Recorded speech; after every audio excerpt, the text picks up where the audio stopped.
Hi అందరికీ. ఏంటి రోడ్లో పరోటా పట్టుకొనుంది అనుకుంటారేమో, అది పరోటా అయితే కాదు. అదేందో తెలుసుకుంటే వీడియో మొత్తం చూడండి. దీన్ని భూచక్రపు గడ్డ అని అంటారు. ఇది మీలో ఎంతమందికి తెలుసో కామెంట్ సెక్షన్లో కామెంట్ పెట్టండి. ఈ భూచక్రపు గడ్డ హెల్త్కి చాలా మంచిదంట, వేడికి, పైత్యానికి, అరికాల మంటలకి. అయితే ఈయన నా దగ్గర వచ్చి 50 రూపీస్ తీసుకున్నాడు కాస్ట్.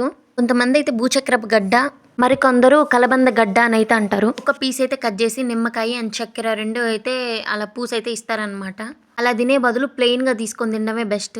ఇంకా టేస్ట్ విషయానికి వస్తే అయితే కొంచెం సప్పగా ఉంది. నాకైతే నచ్చింది. నేను చక్కెర నిమ్మకాయ పిండించుకున్నాను తర్వాత, కానీ అది అసలు బాగలేదు. ఇలా ప్లెయిన్గా తింటేనే టేస్ట్ పర్లేదు, బాగుంది. కొంచెం లైట్గా చప్పగా అండ్ కొబ్బరి ముక్కలు తిన్నట్టుంది. ఆ భూచక్రపు గడ్డి చుట్టూతా రెడ్ కలర్లో ఉంటే, తాత ఏంటి పెయింట్ వేసావంటే, మళ్ళీ అదొక ఖర్చు అమ్మా నాకు అన్నాడు. ఫుడ్ కలర్ ఏమైనా వేస్తారేమో అని అనుకుంటున్నా. ఇంక సరే అని మా అమ్మకి టేస్ట్ చూపించాలని ఇంటికైతే ఎత్తుకెళ్ళాను అనమాట. పేపర్ అంతా తడిచిపోయింది, కానీ ఇంటికి వెళ్ళేసి దానికైతే ఏం కాలేదు, గట్టిగానే ఉంది. మా అమ్మ అసలు టచ్ చేయాలని నేనే తిన్నాను. వెళ్తూ వెళ్తూ లైక్ ఇచ్చి నా ఛానల్ని సబ్స్క్రైబ్ చేసుకోండి.